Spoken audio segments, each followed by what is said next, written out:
the odds of them showing up and saying, well, this looks pretty good. See, got it. Saw what you did. All good, man. Go home, have a nice day. It's not exactly going to work like that.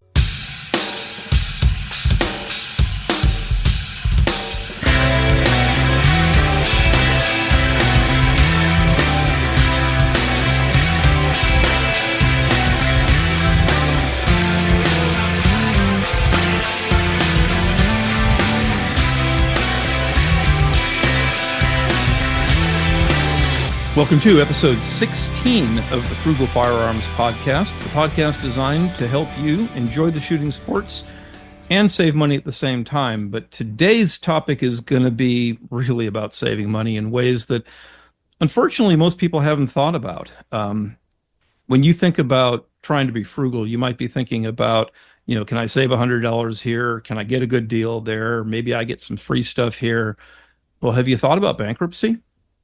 Mm-hmm. Have you thought about not being able to put your kids through college? Have you thought about jail? Have you thought about all the things that might go along with what you think is a justified shooting, but get you all those other unintended consequences? And what are the statistics? If you're a concealed carrier, you probably will never have to actually use that weapon in anger. That's just the reality. But what if you do? What's the probability that you're going to end up in court, either in civil court, criminal court, or both as a result of that? What happens if it's in your home? What happens if it's not even a firearm? How are you going to protect yourself from bankruptcy, from changing your life, from things that go along with financial stress like divorce, loss of assets, loss of your job? How are you going to save yourself from that happening to you? I say this a lot, that we have important shows. Today might be the most important show in an individual context. So first off, I'm going to bring on my co-host, as always, Ken. Ken, say hello to our guests, and why don't you go ahead and do the introduction of our guest today? Okay, hi, this is Ken. I'm here to welcome Kent Brown, who's going to be talking to us about CCWSafe. This is something that it's a topic I think that's extremely important. Any CCW carrier has to have a company standing behind them because, I know personally as I approach retirement, you're trying to look and see how your finances are going to last for the next 30 years. And if something were to happen, you need to have a company standing behind you. So with that, I'll turn it over to Kent, and I want to go ahead and introduce yourself, Kent. Thanks, guys. First of all, I'm very pleased to be with you. It is an important topic, and I'm glad that you guys are having us on today to talk about it. And I know we have a lot of things that we want to get through, but it's a real pleasure to be with you. So, Kent, tell us a little bit about the history of CCWSafe. How did it start? What was the inspiration? By the way, I know the answer to this because I listened to your excellent podcast. And in fact, I'm going to say it right up front. When you get done listening to our podcast, the next one you want to subscribe to, listeners, is the CCWSafe podcast, because it is a wealth of information. And I did hear discussed there once the history of the program. But for those people who are not familiar with the company, first talk about that and then talk about your association, which I guess now goes back about 3 years or so.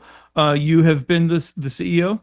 About 3.5 years I've been with the company. But yes, the company started in 2011. And it was really our three founders. Two of them were retired Oklahoma City police officers. They actually met on their first day at the police academy, essentially. It was really the day before, and they've been lifelong friends ever since. The third founder, had been a police officer here in Oklahoma for a handful of years and then became an attorney. And so they were all good friends. Mike Darter, who was really had the original idea for the business, when he was on Oklahoma City Police, he was working in action with ATF. He was doing gangs and drugs and all these other things. And anyway, they had an arrest warrant and things didn't go well. And there was a lot of shooting. And Mike ended up getting sued for the outcome of that officer-involved shooting, and ended up getting sued in civil court, federal civil court, and all kinds of things. And of course, for your folks who are listening, who are police officers, the FOP, the Fraternal Order of Police, takes really good care of their folks when they're in an officer involved shooting. They get the best attorneys, they get counselors, they get all these other things. And so it was really the power of the resources that Mike had access to that helped him prevail in those cases. So when he retired, he asked himself, well, who's going to care for me now if something happens to me when I'm just out and about in my personal life, or I'm at home and somebody breaks in and I get into this shooting? Who's going to help me? And they all got together and started looking at the available services, and they thought, well, these are really not very good. What we got as police officers was so much better than what's on the market. And there were really only about two guys doing it back then, two or three. And so they decided to start the business essentially using that police model, that high service, high expertise, personal care model, and bring that to everyday citizens who were carrying. And that was the impetus to start the business in 2011. And it's been growing very, very rapidly since then. And really that the growth, particularly in 2020 and 2021, the whole industry was booming. And if you remember all the social unrest and the riots and everything that were going on in those years, everybody in the industry got even bigger. And so as that was happening here at CCW Safe, the partners decided, you know what, we need to make sure that we're ready for the future of the business and the size that it's going to get to, and that we're resourced correctly. We have all the processes in place to take care of people the bigger we get, and the scale just gets bigger. And so they started a search for somebody to run the day-to-day business and ensure all of those things. And that's really where I came on board, because my background is in operating businesses, scaling things out, putting the correct processes in place. They weren't doing anything wrong back then. We just really needed to be scaled up and ready for the future. And so I was contacted. I was a firearms owner. My wife and I were firearms owners for self-defense. We weren't carriers. And we didn't even know the industry existed, which is kind of an interesting thing that happens still, Craig and Ken, is that a lot of people who own a firearm, and even many that carry, they don't even know that a service like this exists.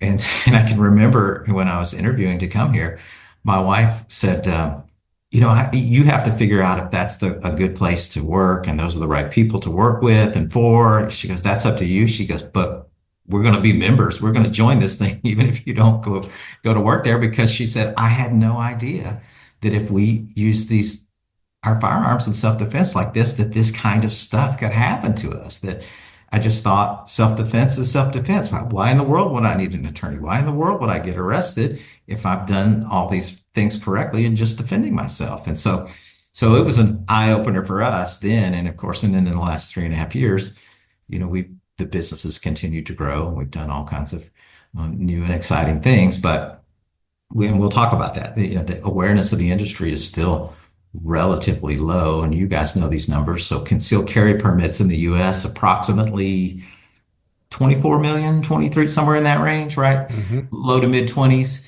Firearms owners, mid 80 millions, somewhere 84, 85, 86. If you look at our whole industry combined, all the competitors, nobody really knows the complete number of people that have a service like this, but it's, on the high end, maybe 2 million, probably more like 1.5 million. But so it's a really low percentage. Below 10% is what probably. Well, when you talked about the number of people carrying, there's firearms ownership that, gun sits in the dresser, never leaves the house. Yeah. And then there's people who have, 2 safes full of guns. and there's all the spectrum in between those two things. Of the people who are carrying, were you including essentially the entire population of concealed or of constitutional carry states? No, or these people actually permitted people? Those are just permitted people. So it's even bigger, right? So it's even bigger. So is the business then, I don't want to make this a show about the business itself, but because I just found it entertaining. I didn't know this about you, that you were recruited. I found it just amazing that you were recruited to a business that you didn't actually understand and weren't vested in the industry. That's just so unique just by itself. But additionally, that when you're trying to look at the landscape, I guess, of the opportunity space for how many people are out there, we're really talking about, if you consider people carrying in constitutional carry states, well below the percentage that you even implied. Right. And how many of those people, I mean, Ken and I have talked about this before. Sure. The number of people who seek out professional training above and beyond what is necessary to qualify for your permit is too small, way too small. Way too small. Yeah, way too small. But the whole thing you're talking about, the constitutional carry states, which I'm ecstatic that we're moving more and more. I think we're 28 or 29 states now that are constitutional carry. That's right. And the fact that most of, probably the vast majority of the people there think, hey, it's constitutional carry, no problemo, which is true. However, you have a potential legal exposure that they may be utterly unaware of. And that's where you got to have some company standing behind you. You got to have somebody in your court, in your corner. Yeah. So that's the history. That's how I got here. I've been here 3.5 years. So I have learned a tremendous amount, and I'm happy to share more about the company and answer all these great questions that you guys have about how we work and how the industry works. So how many people think that how do I phrase this? I'm just exercising my rights. Castle doctrine. I shot a guy coming into my house. When you have to purchase this, obviously, before the incident occurs. It's not afterwards. It's kind of like getting the vaccine before you get the disease. Yeah, for sure. You definitely do, right?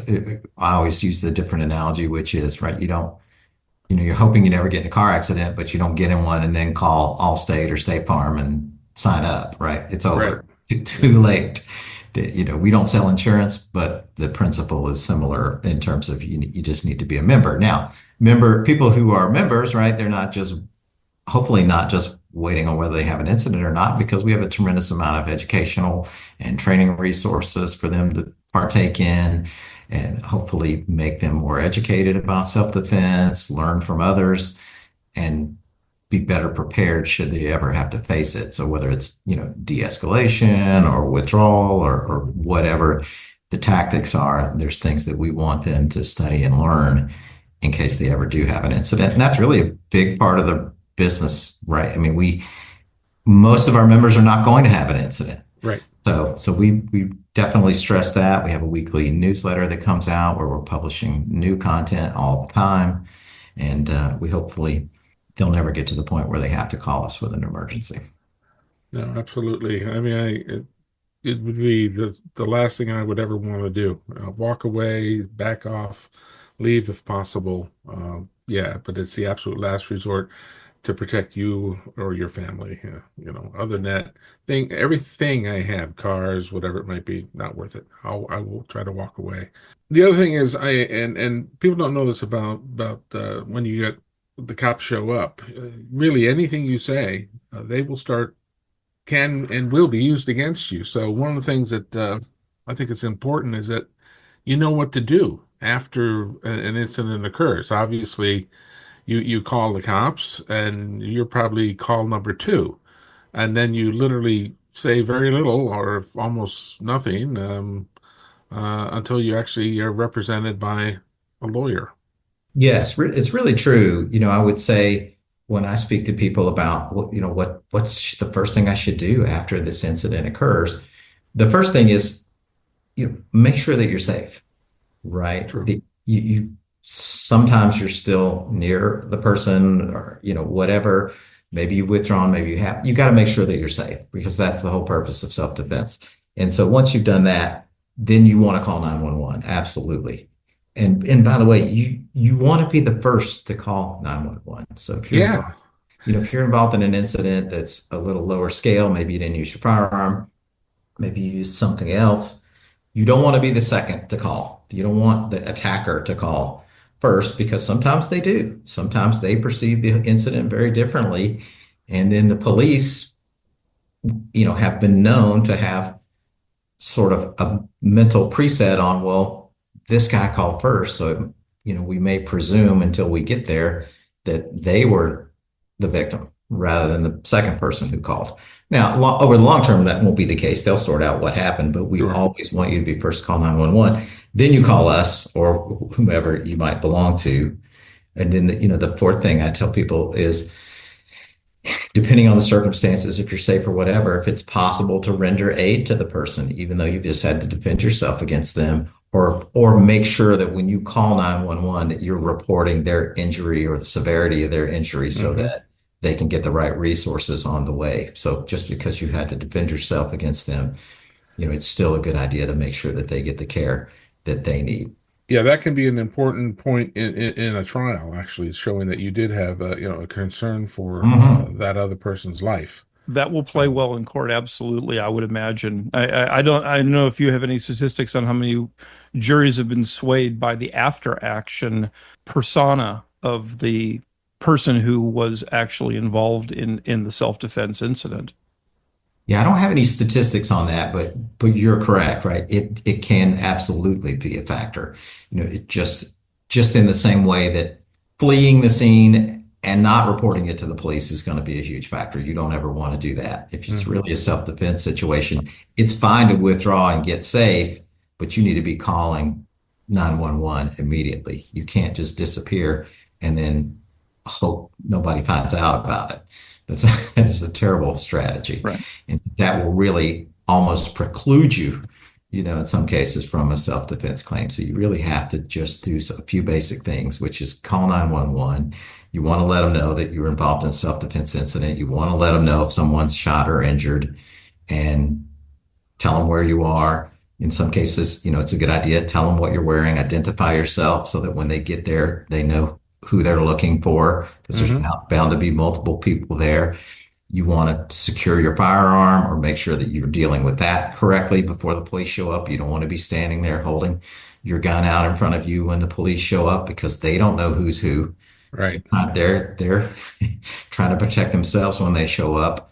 So you want to deal with that. We have some resources on our website which will help people with that. But we had a member in an incident and he had studied quite a few of our resources and he got involved in a very serious incident. And so he knew what to do. And he said, when they got there, I had the firearm down on the sidewalk in front of me. I had my hands up, palms out, and I had already identified what I was wearing.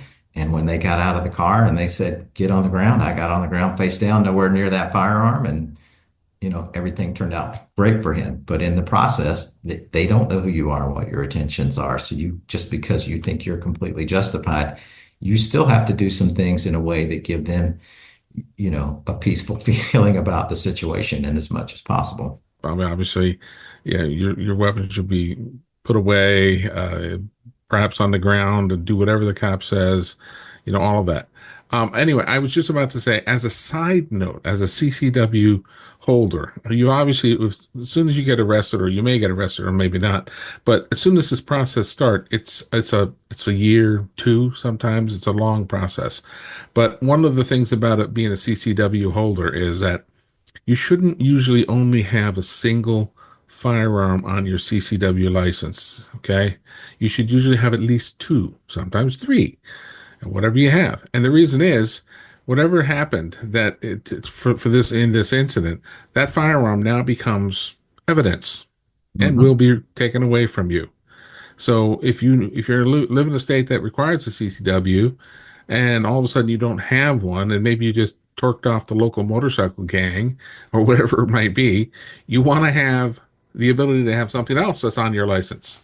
But that happens, right? The firearm, they are going to take the firearm, certainly if you've discharged it, even in cases where it might just be a brandishing incident, sometimes they'll take it then too. And it can be difficult to get that returned. Even, we just did one today. So we have in our program, if your weapon is taken, your carry weapon is taken in your incident, and we just can't get it back from the police after the conclusion of when they would need it, whether in this case where they dropped all the charges and we're still fighting to get it back and we can't get it back, that we have a firearms replacement program. It's one of the few things we do that we reimburse somebody for. Everything else we pay up front, but of course we can't buy you a firearm because of the federal processes. So if you what we do is we just authorize the member once we've determined, hey, the odds of us getting that back right now are not great. So go ahead and replace it, send us the receipt, and then we send them the money. We just did one today. And I'll tell you about how bad the process is. The guy's incident, I believe, was October of 2023. So Oh boy. you do the math on that, how long we tried. Now he had other firearms, of course, to your point, Ken, but this one in particular, we tried for a long time. So it does happen. Absolutely. So that's a distinguishing characteristic that I mean, I'm a member of CCW Safe, and I didn't know that. How many other, well, have we really gone down the list of why CCW Safe would be, in your opinion, Kent, the optimal choice? And I'm going to put that in the context of, balancing cost and efficacy, experience, all those things that are going to matter. I mean, I think that anybody would, Ken, kind of went down the path of saying, like putting on your seatbelt before, after the accident occurs. I imagine you probably get a couple calls from people occasionally saying, I was just in an incident. I'm not a member. I'd like to become a member. And cost is not an object at that point. But by that point, I imagine it's too late. And I'm not saying that it shouldn't be too late because you should have thought of this ahead of time, just like with auto insurance. But at the same time, you have stratification of different plans. And I'll bet you that there's very few members who would say, no matter what they were spending, the plan was worth it. But what Oh, are we getting for those different levels of spending? yeah. I mean, there's a lot to in all those questions there. I would tell you, yes, we have people call in after they signed up 10 minutes earlier, but the incident was the day before. And of course, we don't cover that, right? Our resources are there to be dedicated to active members.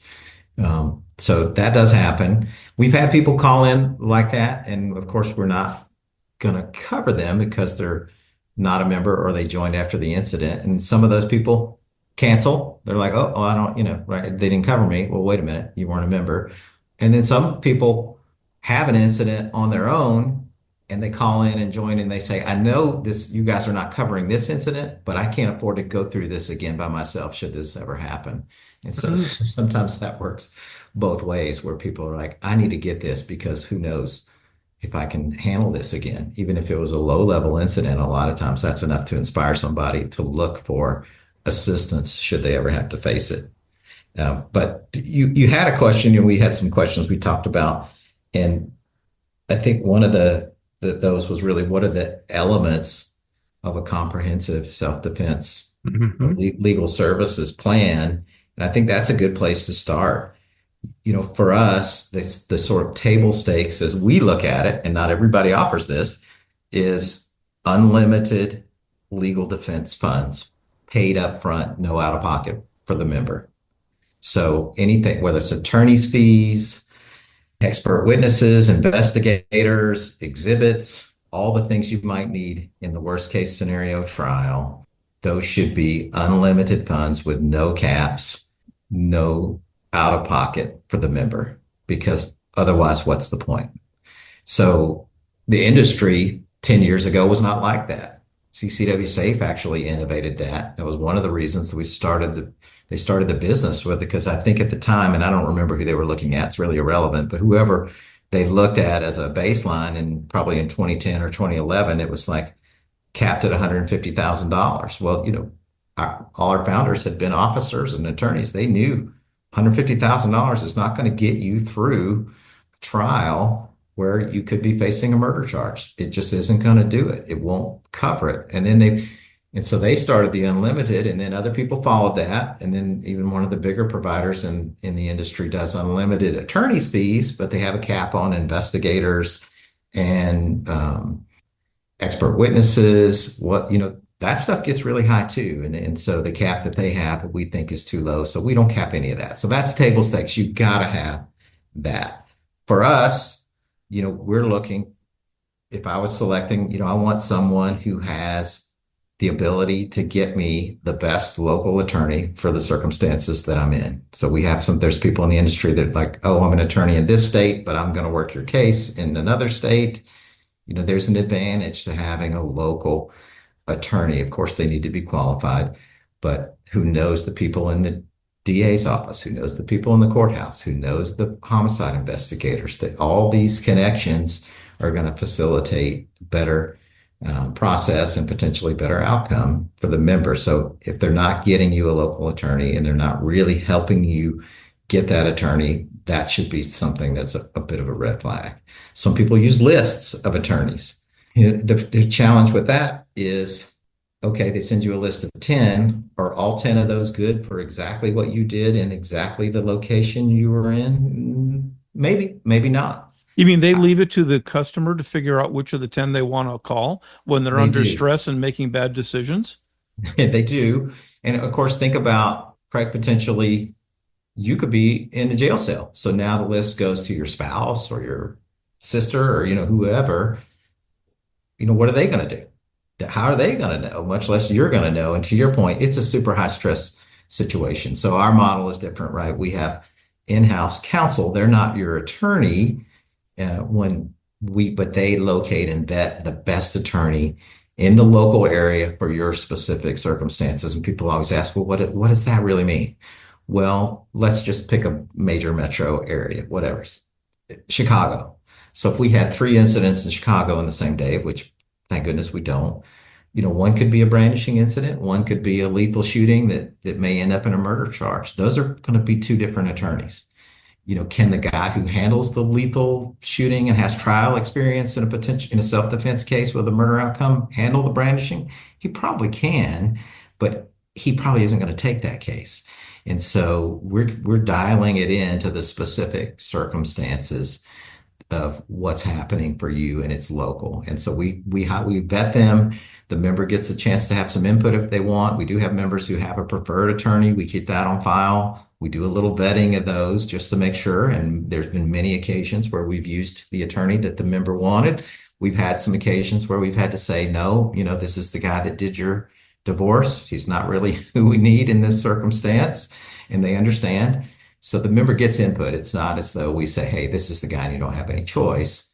But the overwhelming majority just have no idea.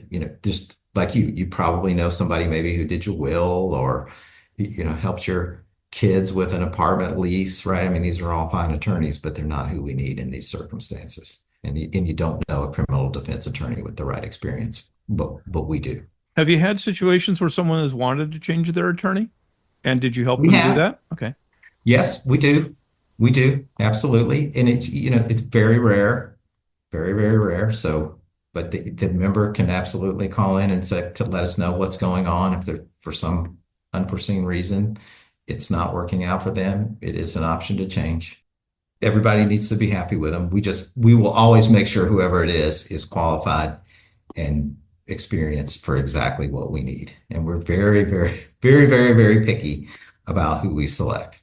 Okay, so I already stated up front that the probability of using a weapon in a self-defense incident is statistically low. It could happen. That's why we carry. That's why we're prepared for it, but it's statistically low. That being the case, what's the probability you're going to get arrested as a result, and at least initially? And what is the probability that you will face either criminal or civil actions against you? So I can't give you any specific numbers on those because it is a very broad spectrum, right? Of course, in the context of firearms, and we think about self-defense, a lot of people are thinking about that worst case scenario where you've had to discharge the weapon in self-defense. And, the person that you've shot, your attacker may or may not be alive, and in those cases, again, it's really circumstantial. So if it's inside your home, does that improve the odds that you're not going to get arrested? Of course. Have we had a member get arrested for an incident inside their home? Yes, we have. People don't think that's a possibility. It is a possibility. So it's a broad spectrum, but the majority of the incidents that our members get in don't involve the discharge of the firearm. And so it could be, where they're displaying the firearm or brandishing. It could be incidents where they're using pepper spray. So all this is sort of circumstantial to what level of response that they used, the most evident circumstances to the police as they begin to investigate, where it happened, were there witnesses? So there's all these factors that come in to play. But even if you're not arrested, there'll be times where they're going to take you down to the station. And maybe they don't know Yeah. exactly what's happened yet. So they're going to have you there waiting for your attorney and then try to sort out what they think has happened and make a decision. And I would think that the venue that you were at, I mean, if New York City is different than rural Texas or whatever it might be, and there are places that are more gun friendly and places where if you even are a firearms owner, you're obviously something's wrong with you, and obviously you're the criminal and the instigator, and yeah, just the DAs, just that whole mindset in certain larger cities I'm particularly thinking Yeah, of. I mean, we do see, a little bit of consistency in certain geographic areas in terms of the response, where they're a little more cautious in terms of law enforcement and the prosecutors are a little more cautious to not just go ahead and assume this was a clean self-defense incident. So they want to do a little more investigation. And that's normal. Again, if you've done all the right things, there is going to be something that you have to deal with. The odds of them showing up and saying, well, this looks pretty good. See, got it. Saw what you did. All good, man. Go home, have a nice day. It's not exactly going to work like that. And so we encourage the members, right? Don't become frustrated that the police are going to be dealing with you. Don't become frustrated if they put you in the back of the police car or even take you to the station. We're already getting the attorney for you, so you're going to be fine. But there is a process that they need to go through, and they really don't have ill intention. They have the best intention, but they have a duty to really sort out what's going on. And, based on what's in front of them, and what you tell them is only part of what they're taking into account. So earlier there was a little bit of discussion on this subject. The differences between the types of organizations that provide this type of coverage. Maybe we're roundly calling this insurance, but actually in CCWSafe's context, it is not literally insurance, right? It is something else. And I guess there are several types of options out there, and maybe you could speak to the benefits of different approaches that different companies have, and why yours, in your opinion, is the preferred method. Sure. And this is sort of part of the answer to what are the key elements of a good self-defense legal services policy. And I'll classify this under sort of a demonstrated ability to have the financial resources to do what you're going to need done. So in the industry, you see a lot of different methods for this. And a common one is that the service provider that you sign up with is going to get an insurance policy issued by a third party in your name, self-defense liability policy or something of that nature. And so you will be the named insured, or they'll be able to produce a policy that has your name on it. That does have some potential drawbacks, but at the very least, it's a modest demonstration that there's somebody out there with money who can pay. There's a company in the industry that's been around for a long, long, long time, and they have a fund, and they just have accrued a fund over years, and they tell their members, this is how much money we have sitting out here for your incidents. And it's a demonstrable number, at least that we're reporting to you, and that it's of a size that you can have belief that that's more than enough to take care of anything that might happen. And that's okay. That takes away the disadvantage of the insurance policy, which we'll talk about in a second. And then our method, and then there's actually one or two people in the industry that don't demonstrate anything at all. You're just hoping they have the money. They've done nothing to show you that they put any financial instrument in place to fund your incident or fund multiple incidents at one time. And that's a huge red flag. So if they don't have anything that they can demonstrate or explain to you on where that comes from, I'd be concerned about that. In our case, we use a captive insurance company. So just think almost like private insurance.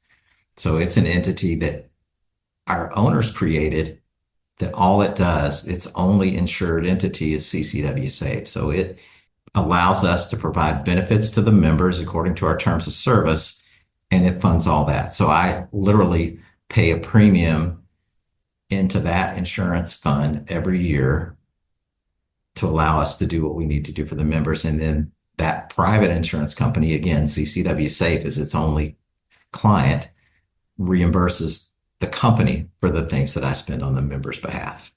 And it's completely managed by a third party. So I'm not in control of it. My founders are not in control of it, where they say, hey, you know what? Maybe we don't need to put so much in there anymore. We don't get to do that. So we have an independent third party manage that, and then it goes through independent actuarial review, underwriting review every year. And then they tell me, based on all of our history and all this stuff that actuaries do, that this is what you need to pay in. And then it's always a whole lot more than we ever pay out. And then everything that's in excess of that just sits in a reserve fund. So if we ever have, oh my gosh, we just had 6 lethal shootings, in a month, that's going to cost a lot of outlay. All that money is still there. We've never taken a penny out of the reserve since 2017 is when it started. So we've never taken a penny out.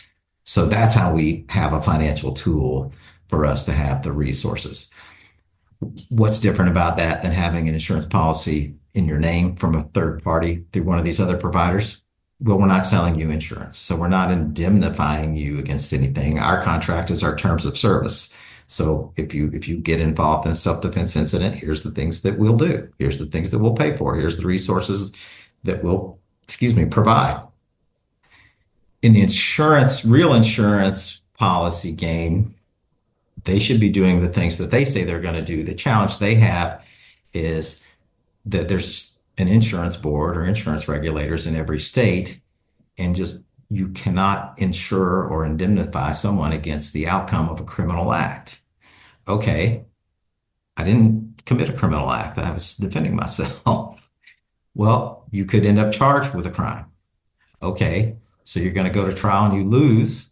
Now what happens? The company has spent however much on your behalf, big case, 200,000, 300,000, maybe more. They have a recoupment clause in their contract where the state may require them to ask you for the money back, because now you've indemnified someone against the outcome of their criminal act. What if you don't go to trial and lose? What if you take a plea? Well, you're now guilty of that lesser charge, which may be advantageous for the member of that organization, depending on the circumstances. And that's okay. We're fine if members take a plea, if that's what makes sense for them. We don't get involved in that decision. But now you're guilty of that act. And so again, the recoupment clause could come into effect. And so that's a severe concern. And that's really one of the reasons that we have the structure we do, is because we never wanted to have to go to a member and say, well, you know what? We got to have that money back. Or you lost the case and you want to appeal, oh no, we can't do that because the insurance regulators don't allow for that. And so we never wanted to be in that situation, and which is one of the reasons why we had to part ways with Washington State years ago, because they wanted to require us and every company in the industry to do it like they said, and be an insurance policy and be regulated and have these recoupment clauses. And we said, we're not going to do that to members. And so we left the state altogether. And in fact, there's maybe one provider you can get in Washington State anymore. So it was a long-winded answer, but it does make a difference. The recoupment clause would cause me a tremendous amount of concern if I were looking at it. I don't know if they've recouped. I don't know if they ever will recoup, but the fact that it sits there is something that needs to be considered. Well, it becomes a liability, even if you could, I imagine in the extreme case, let's say you had a very expensive case and it goes the wrong way, and then there's a recoupment clause, and let's say the case is, I don't know if you just have a notional number, but if let's say the average number is $300,000, just to throw a number out, and murder case, yep. That being the situation, that could ruin right? a lot of people. You could have to declare bankruptcy just to avoid the debt to the company that you thought was covering you. Yeah. Agreed. Yes. And that is a good number, right? If it's a trial, it's probably higher. We had a case, we were the first ones in the industry to successfully have a member defended in a trial that had a potential murder one outcome. And that was about 8 years ago. In that case, we spent a little over $400,000.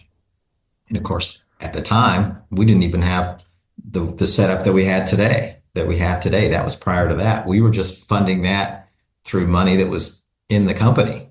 And that was really the impetus for us, where it's like, okay, at that size of company, that's okay. But in the future, we have to have a better mechanism in place so that we have the funds that we need and that the members can be confident that we can support anything that would happen. And of course, so they started that in 2017. That incident was in 15 and 16. And so it took 2 years to get through that trial. It is something to consider. Again, I don't know whether they've asked anybody for the money back. I don't know if they've ever gotten any or they will do it in the future. I have no idea, but I would not want that hanging over my head, particularly when you think about just taking a plea. You did something that was uh, okay. You got charged with a felony, and now the prosecutor's saying, "Hey, let's just do this little misdemeanor and get it over with." And maybe that's a good decision for you in your own circumstances, and you want to do that. Fine by us. We don't get involved in that decision. We don't encourage that or discourage that. That's between you and the attorney that we've hired for you. But if you do it, we're not going to ask for the money back. If you go to trial and lose, we're not going to ask for the money back. If you go to trial and lose and you want to have an appeal and that makes sense, we're going to fund that too. What then would be things that would now maybe this is almost a two-part question because it may go to the core of the differences between your membership levels. But what sort of things are explicitly not covered that someone should know about? Like I have fire insurance, but I burned my house down, therefore, the home insurance doesn't pay off because it doesn't cover me burning my own house down. That kind of a thing. Right. Sure. Well, obviously firearms, well, I mean, knives, hands, baseball bats. Well, I mean, Yeah. Well, that's a good. So, Ken, let me answer that portion first.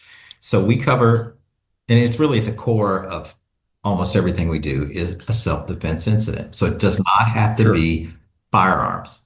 We've had numerous incidents that don't involve a firearm, pepper spray, fists. We had an, incident where all the member had was their fists to defend themselves in that particular case. So, that part does not matter whether it's a firearm or not, it's still covered. Um, so if at the core of it, it's a self-defense incident, that's really where everything, the nexus of how everything revolves. And it can be things that spin off of that. Like you might end up with an administrative action, which would also be covered as part of your incidents. If you live in Illinois and you have a FOID card and you get into even a low-level incident, they're going to take that firearms owner's identification card away from you, and you're going to have to go to court to try to get that back. We've done several of those in the last year, more in the past. So there's a lot of things that can sort of spawn off of the incident that are covered, but that's really the root of it. Just like losing your firearm, and not able to get that back, we cover it. There's a couple of things that we do that are not self-defense related, like in some of our premium plans, like our ultimate plan, we have coverage for accidental TSA violations. So you're going through screening at TSA and in your backpack, you have some rounds of ammo or loaded magazine in there. And now they've stopped you and it's going to be a real inconvenience to say the least.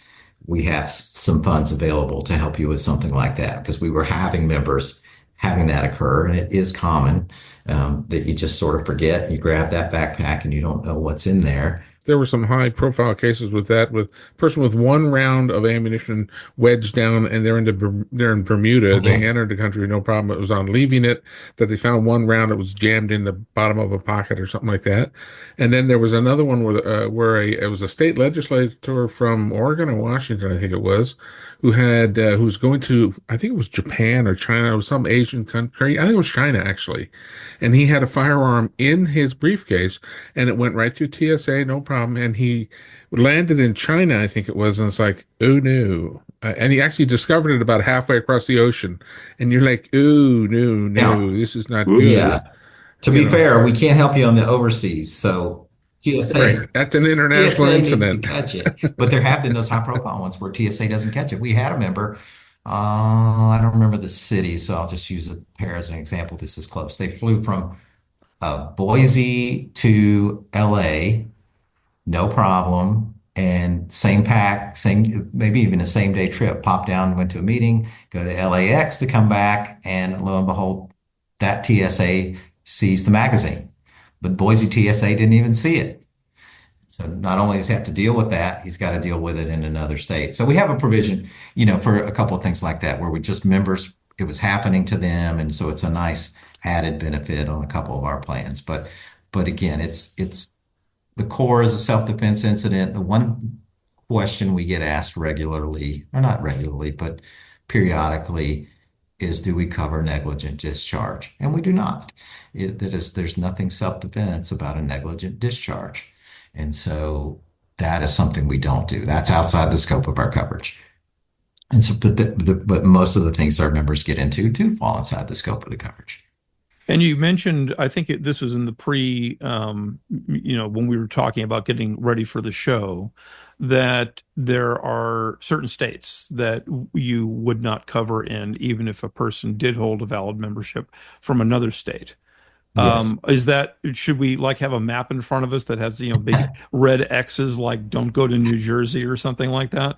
Uh, or Yeah. Washington State or something along those lines? Because I think that it'd be easy. In fact, I would have made this mistake, honestly. I would have think, well, my coverage is valid in my home state, and therefore it is valid in all 50 states. But perhaps that's not the reality. No, it's not. I mean, we are, it's listed multiple times on the website. It's in the terms of service. So all of our plans do include multi-state coverage. And for us, multi-state means 47 states with one minor exception, which I'll get to, but it's 47 states. And so there's some other providers out there, you buy a plan and it's just their state and they're like, oh, you want to be covered when you go to other states and you got to add that on and pay some more. And so we don't do that. All of our plans include multi-state coverage. Washington, New Jersey, no matter where your home base is, if you get into an incident in those states, I cannot provide you benefits. There was an executive order in New Jersey that prevents anybody from doing anything there. So no one really in the industry is covering that. Washington is just about devoid of any coverage. I had a member in Idaho and he's like, oh, I go into Washington State twice a week. I'm good there. I'm like, no, you're not good there. Unfortunately, they don't allow it. New York State, I can help you if you're law enforcement or retired law enforcement. And so it really falls under what some people know as HR 218 or LEOSA, right? So Yes. yes, so I can help you in New York if you fall under that, but everyday citizens, I cannot. So, Kent, I think probably one of the most critical things that our listeners are going to want to know, because we talked about the fact that people don't train enough, and they probably go to the range and they're probably proficient shots, but they probably haven't got a lot of professional training. Probably the thing they have not thought about is when you're under stress, your heart rate is up, your adrenaline's flowing, you don't remember how many rounds you shot, you probably never saw your front sights. All those things that they say happen in real shooting incidents. What is the first thing that a person should do after an incident? And to follow that, maybe the second and third things that a person should do. And then we'll get into the opposite, what we do not want to do. Yes, I can. The first thing I would say is I'm going to give you my answers, but I would tell your listeners if they go to our resources section on our website and search for podcast number 69, there's a great podcast that has two retired law enforcement officers on there. It was our critical response team at the time that broadcast was done. Gary's still on our critical response team, but those two guys you're talking about, 50 or 60 years of law enforcement experience talking about exactly this topic. So they'll give you some really good details and examples. But generally speaking, you want to let the officer know that you're going to cooperate. You tell them it was a self-defense incident. I was attacked. I had to defend myself. I'm going to cooperate with you completely. I do want to contact my attorney and have them for it, but I am absolutely going to cooperate. That's really the right way to start it. And most of the officers are going to honor that. It's not going to be any problem. Doesn't mean they're not going to ask you a couple of questions here and there, but broadly speaking, you want to stick to that level of detail at that point. And hopefully you've talked to us before you get to that point, but it's okay if you haven't and you're going to call us later because they are going to allow you to call for an attorney. When you call us, that qualifies as seeking for an attorney, which is important for a couple of reasons. But that would be the right way to do it. You were attacked. You had to defend yourself. I'm going to cooperate with you completely. That's the advice I would offer people. Other people would say, don't say anything. Just tell them you have to have an attorney. It's good to establish that you were attacked and you had to defend yourself. You thought I was afraid I was going to be beaten severely or die. Or if you were to Right. somebody else, that's you can say that too. I think that's great. You need to let them know that level, and then you can start to move into being just cooperative, but not details. And the one thing I'd add is if this happens in a crowd of people, to point to the officer shows up, say, that person over there saw what happened, that person over there saw what Yes, happened, and on the ground there might be shell casings or whatever it might be, and those things get stuck in shoes and they disappear like unbelievable. So if there's that's any great. evidence that's around or people who are witnesses, point them out and then shut up. That's great. Absolutely. You absolutely want to do that for sure. That's wonderful advice. I think the question sometimes is, well, what do you not want to say? And and again, I would refer people to that podcast because you're going to get a ton of detail. But once you've provided that initial information, you've sort of identified, to your point, who the players are. You've let them know about any injuries, whether you have some or not, right? There's a few basic things, but again, you're the victim. So, just let them know I was the victim. And then you're really just going to kind of get to waiting for the attorney.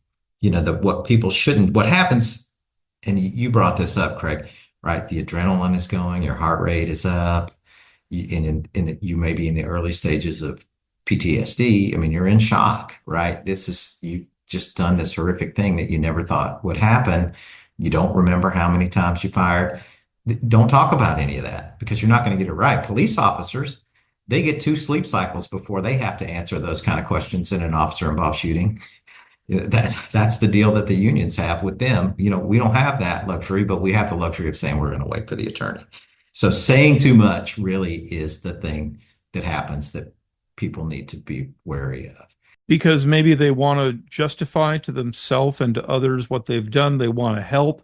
They think that that's going to enhance their probability of success. They just want to get home to their family. Probably any number of things. 100%. Yeah, it's just human nature. Your mind is racing. You're under stress. It's human nature to want to justify, particularly where you feel really self-justified. Like this is so obvious that I'm just going to tell them everything. And at some point you will, but you don't need to do it right. You don't need to do it right at that point. Now they may ask you things like, "Hey, I need your full name. I need your date of birth. I need your address." Of course, give them that information, right? But beyond that, you just say, "Hey, I'm going to cooperate. I'm just waiting for the attorney." When someone calls, who are they talking to? So we had the line is answered 24/7, 365. When you call, there is an operator who answers. There's about a 30-second screening process up front. And then you're connected immediately to our National Trial Counsel, Don West. So within a minute, you usually have Don on the phone. And people always ask, well, what are the screeners there for? Why do you do that? That doesn't make any sense. Sometimes people call that line. I'll explain the process in a minor level of detail, but sometimes people call that number by mistake. And they're members, but they're calling to update their credit card number. Well, that's not what that line is for. Or they call that line and they're not members. We've had members of our competitors get confused and call that line. We've had people call that line and want to sign up and be a member.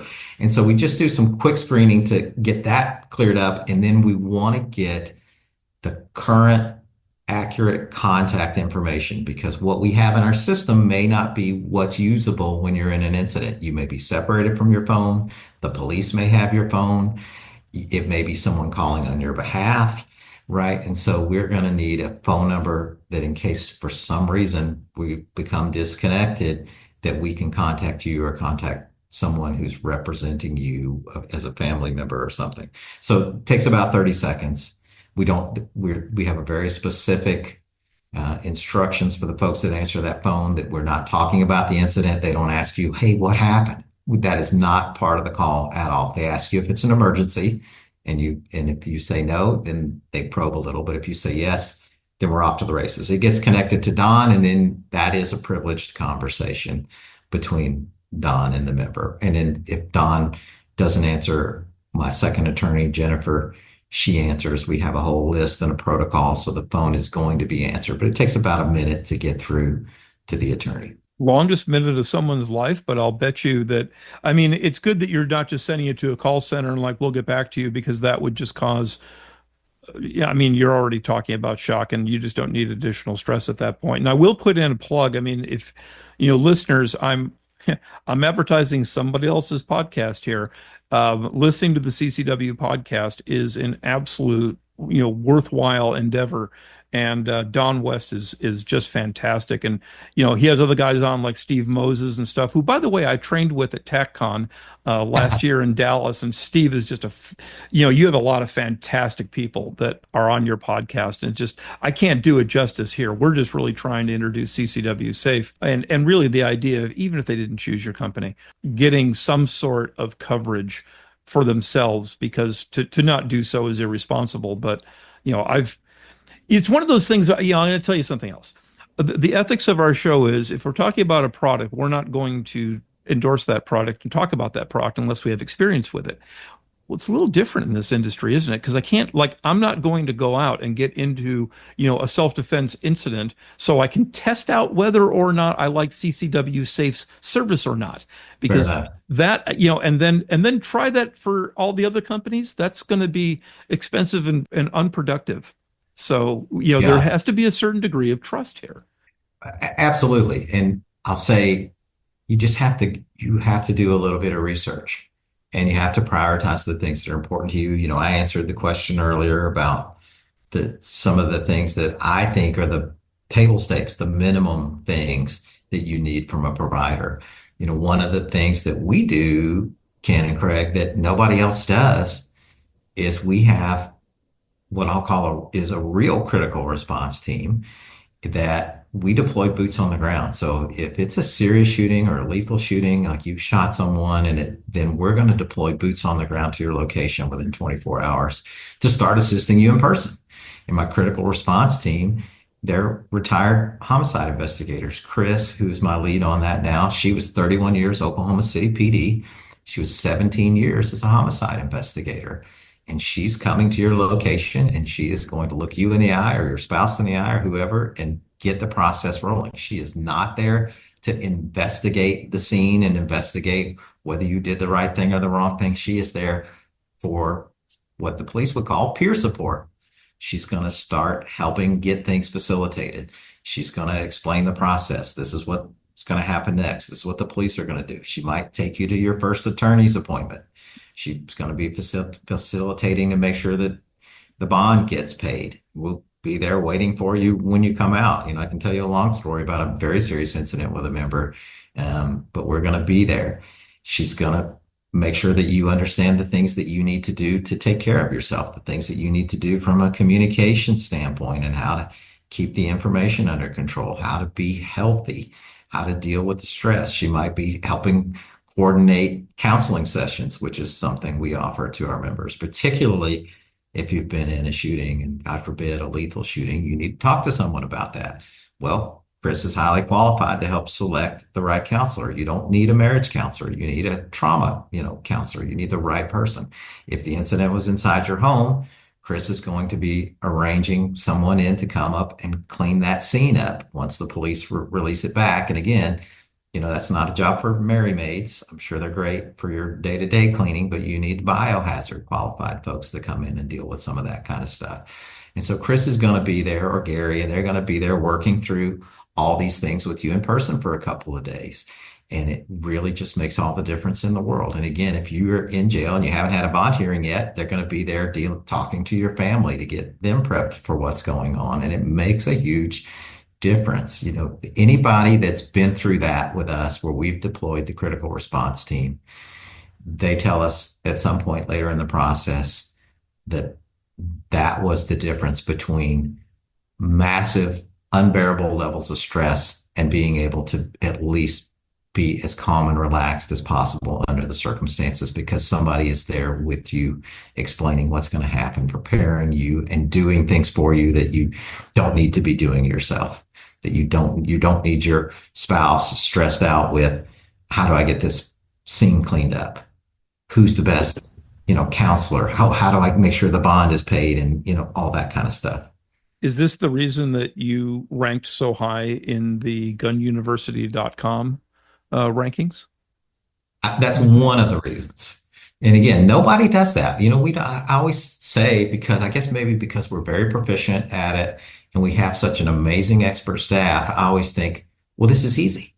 This is easy to do. Why wouldn't everybody do it? But I really don't believe that the other people in this industry have the founders that we have, the base level of knowledge about what's going to happen to someone who's been involved in these shootings through firsthand knowledge, through decades and decades as law enforcement or decades and decades as defense attorney. These are all full-time employees.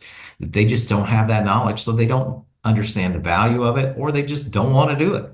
Maybe they're not willing to pay retired homicide investigators a full-time salary to just be available for these intermittent incidents because it's not super frequent. So there may be reasons that they don't do it, but we would never not do that. I mean, that is a key part of what we do. So I think that's part of it. I think that the legal expertise we have on staff is part of the reason that we get ranked high. Don West, his credentials, for people who don't know, right? Don is 39 years, or actually he's 40 years now of criminal defense experience. He was one of the co-lead attorneys on the George Zimmerman case down in Florida 10 years ago. He's done numerous death penalty cases. I mean, there really is nobody better than Don, and that's who you get connected to when you call our hotline. He's the one primarily that's selecting your attorney.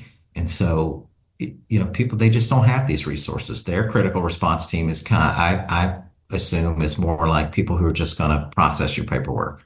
They sort of know what's going on, but they're not really providing you valuable input. They're facilitating what they do.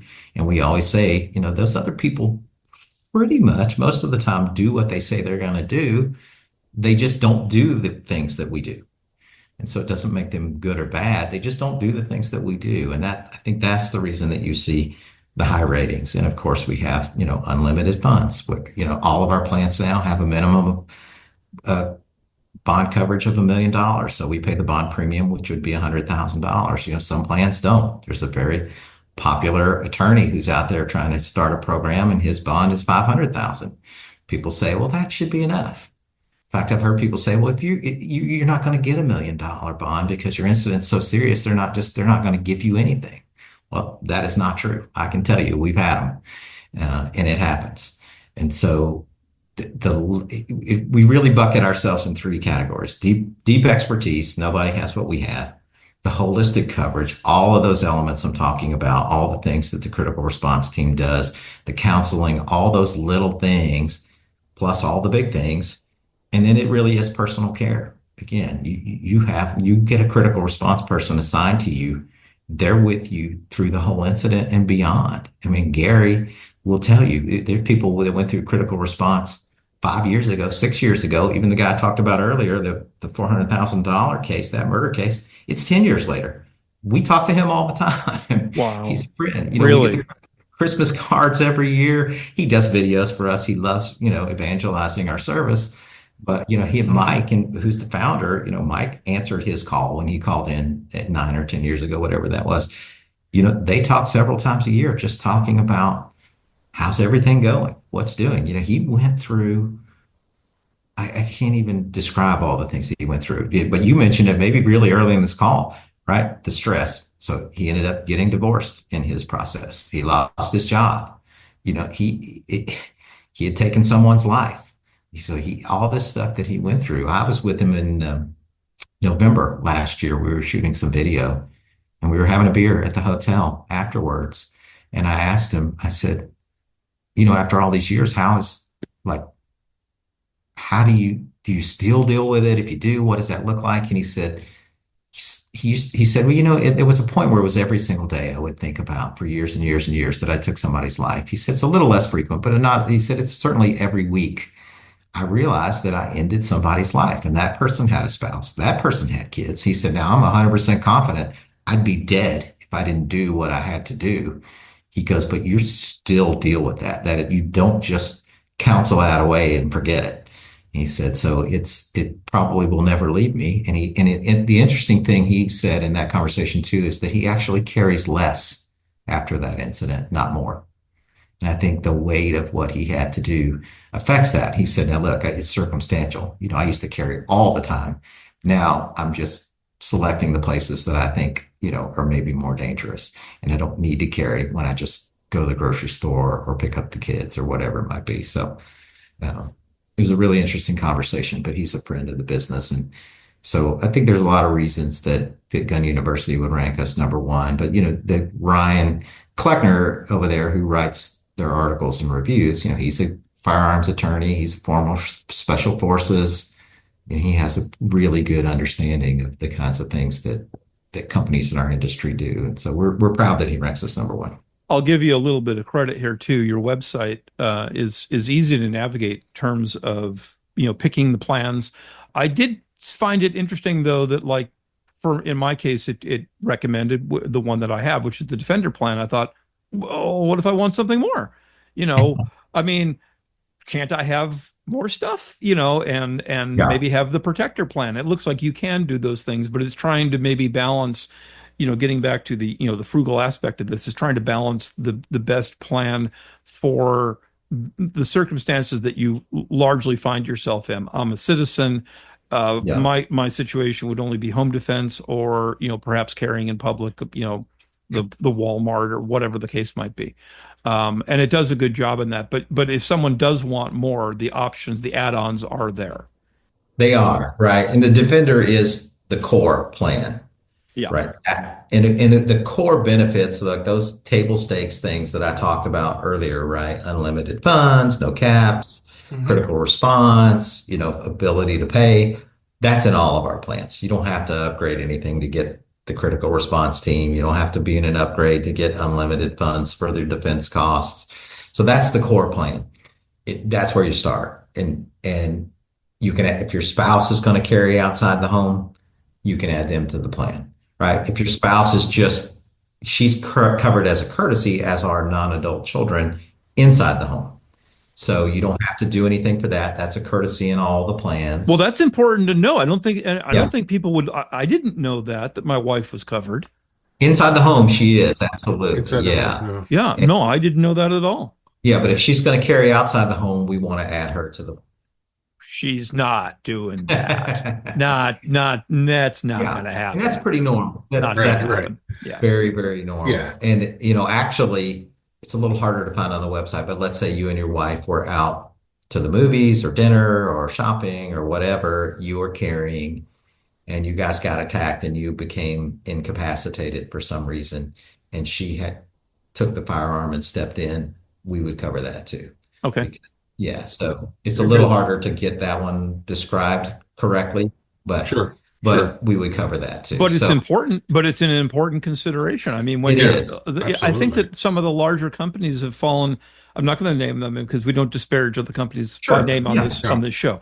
But some of the other companies have run into trouble because they have, the fine print that probably most people don't read, has caused gaps in coverage where people thought, well, logically, I should be covered for this, and I wasn't. Ooh, big surprise Yeah. at the wrong time. And I'm going to kind of tag onto that idea. And I appreciate we are frugal firearms. Yeah. So we're always looking for the deal. I mean, the value, because we're not necessarily wealthy people. And I like the way that your price point comes in at this. I have a question. Do you ever find, or have you ever had an incident where a person carried, say, both your Defender plan and then an alternate company's plan as well, where they carried two different plans, and in that situation, what happens? Yes, that is it's rare, but there are people that belong to more than one organization. And we actually have that in our terms of service. So we have a cooperation clause in there. We will work with the other provider however is necessary. Sometimes it's a function of who did they call first. So if they've called us first and we already have the attorney, the other guy, there's not much else the other guys really ever have to add because they don't do all the things that we do. But if they did, we would cooperate with them and take advantage of that. We've had some where they've called the other guys first and they've already located the attorney, and then sort of some of the extras that we do that they don't, we filled in the gaps where maybe Okay. our plan was a little superior to theirs in some of the areas. So we absolutely cooperate, and we've had calls. I mean, I'm gonna try not to go into a long story, but our most famous multi-member call again was years and years ago, was on Thanksgiving Day. It was in Las Vegas, and the guy was a member of CCW Safe. Okay, we're not mentioning the other names, so I'm not going to do it. Well, you But he you had, can just don't disparage them in the process. You can mention other well, companies. You just their but response would be disparaging, but so I won't okay, name them because we don't do Yeah. that. Again, we always say, hey, they pretty much do what they're going to say they're going to do. We just do more than they do. So there was one of the bigger ones. So for anybody who's knowing it, one of the bigger ones, and then one that isn't even around anymore. And they called all three on Thanksgiving night, Thanksgiving evening. And back in those days, Mm. I think this was again probably 2015. We didn't have a hotline. The hotline was Mike's cell phone, and so he answered. And we had boots on the ground the next day. Had the attorney, everything. We just had it rocking and rolling. So the other two did not answer. And one of them, I'm talking about one of the really big ones, they did not answer the phone on Thanksgiving Day. So they left messages at both of these places. One of them called him back, I believe on Saturday. And he said, well, CCW Safe's already been here and I got an attorney. And they're like, okay, cool. If you need anything, let us know. And then the other one called him back on Monday and said, oh, you should call your homeowner's insurance. That's a true story. excuse me. Mike can tell that better than I can, but I've heard it so many times. I'm trying to paraphrase what he said. But yeah, Right. and so that, that was a long time ago. We would not expect that of our competitors these days, that they of course should be answering the phone. They should be trying to respond to you, but we will cooperate. That's no problem at all. We would love if they called us first because we just feel like that we're going to give you the best odds of the best outcome for you based on the circumstances or facts of your incident. That when you work with us or member with us, you will get the best possible outcome. We can't change the facts, but we can do everything else at a high Right. level of excellence that will get you the best possible outcome. That was a great quote right there. I'll probably use that, maybe in the front end of the show is sometimes I clip, important Sure. things out and kind of highlight them that way. Any funny anecdotal stories, things like that, that our listeners would like to hear? And do you want to, at this time, talk about either, I've already, said many good things about your podcast, but your website, any membership discounts, things like that, YouTube channels, or anything that you want to get people focused on so they could learn more about you and why you do it and what you do. Well, there's not really any funny stories, not, I mean, it's a very serious industry. There's a very serious service that we offer. Now, are we all funny individual people on our own? Yes. But, we're very serious.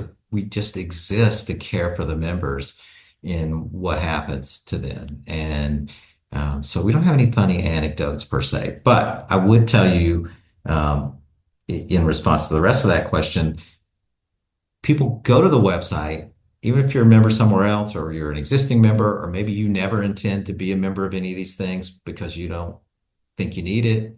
I would encourage you to go and read. But if you just want to access the educational and training resources, go to our website at the top. It'll say resources, and you can go to education and training. I have 1,000+ pieces of content on there that you can search through by topic, author, their old podcasts, their articles. There are so many things in there that will help you be better prepared for your self-defense incident, or will help you learn from somebody else's incident, or will help you learn how to train better. Do that. We also have a state laws section on the website that's relatively new. We've only had that for about 6 months now. So if you're traveling and you're going to Colorado and you want to know what the firearms laws are there, you can go onto that section of the site and it'll tell you all the relevant laws. And that's a good resource for people. That's all completely free. So I would encourage them to do that. Our podcast, you can get on all the major platforms, Apple, Spotify. You can find them on YouTube as well. We do have a couple of bigger consumer events that we'll be working this year. So if you're an NRA member and you're coming to their show in Atlanta next month, we'll have a booth there and you can come and meet and talk to us there. Like our critical response team folks will be there. So if you really want to see the person that might show up and talk to them about their credentials. Chris will be in the booth. And so that's a good place. We'll be at the GOA show in August, I think, which is in Knoxville again this year. They had their first show last year. So if you're a GOA member, come by and see us there. We're the first booth right inside the door. But Hmm. those are two good opportunities to come and see the whole team and hear about things if you're going to go to those events anyway. And we saw you at SHOT Show, Shot right? Yes, show. SHOT Show was our first time. We were rolling out a partner program Mhm. so that we're working with ranges and firearms retailers and even firearms trainers to help get our program in front of consumers at a more of the decision point, right? You're taking a concealed carry class. So we'll train that firearms trainer to present our program so you can sign up there, or we might even in some locations send a person in to speak to the class so that you can hear firsthand from one of our folks and sign up as a member. I think you, and talking about signing up as a member, I think you had mentioned that there may be a discount code for listeners that you may Yes, want to we'll do offer. that for your members. And we don't do a lot of these. I'm sure everybody says that when they get on this call, on these things, but we really don't. I have a code that I just set up for you guys. And so it's frugal 10, Okay. it's the 10. Yep. So FRUGAL 10. And that'll be good through the end of March. Okay. So Great. Very that's good. Thank you. 10% off of any of our annual plans. So you can pay for our plans monthly if you want to. We don't do any discounts on Hmm. those. But so if you sign up for the Defender plan, which is $209 a year, you're going to get $20 and change off of that.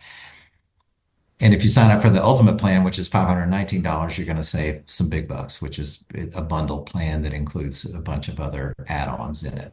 Enough to take the wife out for dinner, perhaps, or something like that. That's right. Well, it depends on your wife's taste, but And yes. yeah, as long as she likes Mine are fast very food. simple. She's great. She'll go anywhere. But Well, yeah, those are great. That we would love for people to use that code. It will go down automatically at the end of March. So if you call Okay. us on April 1st, my team is going to say, no, it's not there. So just go and put that code. There's a place to put it in when you sign up. And if you need help signing up or you want to talk about the plans, we're here 8 to 5 Central Time. The 800 numbers on the website. It I have a highly trained and qualified group of people who answer the phones and they really know what they're doing. I'll give the number in case people want to write it down and they don't want to go to the website. It's 855-639-2297. got it. Very good. And that's That's ccwsafe.com. it. Yep. We're Mhm. right there and everything you want to know. We love helping people. That's why we exist. I say this all the time. People think it's trite or overly used, but that's all we exist for. We don't sell training programs. We don't sell backpacks and range bags and t-shirts. This is all we do. People they Right. want to buy t-shirts. They're like, I want to buy a t-shirt on the website. We just say, hey, you know what? Tell us what size you are. We'll just send it to you for free. I don't want to hire people who are experts at ordering t-shirts and shipping t-shirts. I want all of our resources to be something that serves the member after a self-defense incident. Yes, we have some that just operate in the business, accounting and marketing, but we're not going to get into any of this other stuff. We're not distracted. This is all that we do is self-defense legal services. That's great. I love that. And by the way, thank you, Kent. This has been an outstanding show. I mean, all of our shows are great, honestly, but this one's more important than most. Ken, any final questions for Kent? No, I really appreciate the opportunity to sit down and talk to you, Kent. Very, very much. I think this is probably, as I say, the single most important thing that anybody carrying concealed, whether you're in a constitutional carry state or in a state that requires a CCW, like California, like we're in, but definitely you have to be covered. If not with CCW Safe, then with somebody. It is essential. And once again, Kent, really appreciate your time. Thank you so much. You've been very My generous. pleasure, guys. I enjoyed it. Happy to be here, and maybe I'll come back someday. Wow, what a lot of information. That was incredible. And you know what? We were talking to a guy who is the CEO, which is important, but we weren't even talking to the legal counsel. And perhaps that'll be something that will feature in a future show. And there are a lot of companies out there that do this, and obviously some do it better than others. Some of those stories were, I mean, can you imagine, Ken, being on the side of that phone call and hoping for salvation, and you get a like no answer or an answering That would service? be horrific. Yeah, if you call your other company, for example, and they don't even bother to pick up the phone or leave a message, and they will call you back during the most horrific time that your probably entire And life. Yeah. expensive. So I really like the yeah, and expensive exactly. I really like the CCW Safe. I think they fit very well into our frugal firearms aspect. I like the fact that they have what 6 or 7 different plans for almost anybody. So. I would encourage people to go out and take a look at this. I'm very, very Yeah, impressed by it. and looking at their website, they have different plans that are meant for permitted personnel and non-permitted people.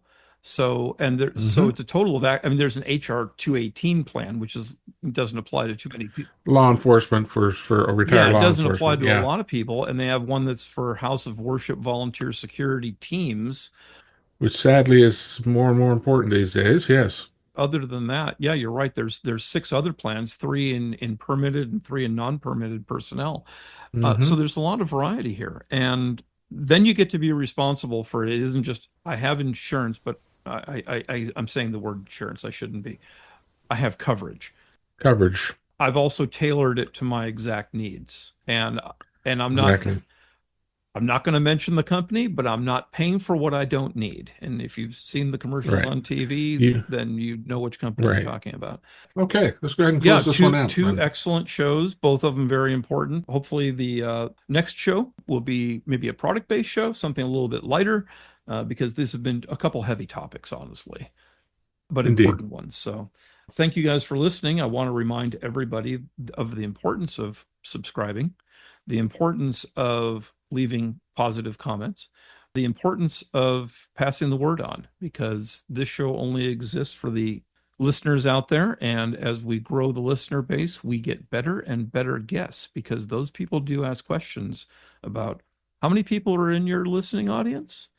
They care about that because they don't want to spend their time talking to a small audience. They want big audiences. So help us help you get the show to be better. Good night, folks.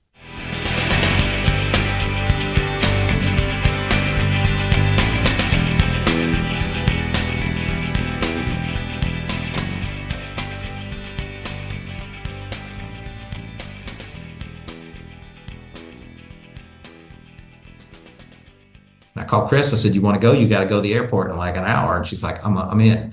And she went, and it was a very, very, very serious incident. And she participated with Gary. And it was a Friday, Saturday. They came back on Sunday. And she called me Monday morning at like 7:30. And she goes, "When can I start?" And I go, Hmm. "Yeah." And this was her reasoning. She said, "I spent decades going to crime scenes with one perspective. Who did it? How do I solve this? How do we hold someone accountable? The general law enforcement perspective." Sure. And she goes, "Now I get to show up and help somebody. Yeah. It's just gone through this horrible thing, and my job is to help them and get them and their family through it. I'm in. No more interviews needed for me." And so she started the next week.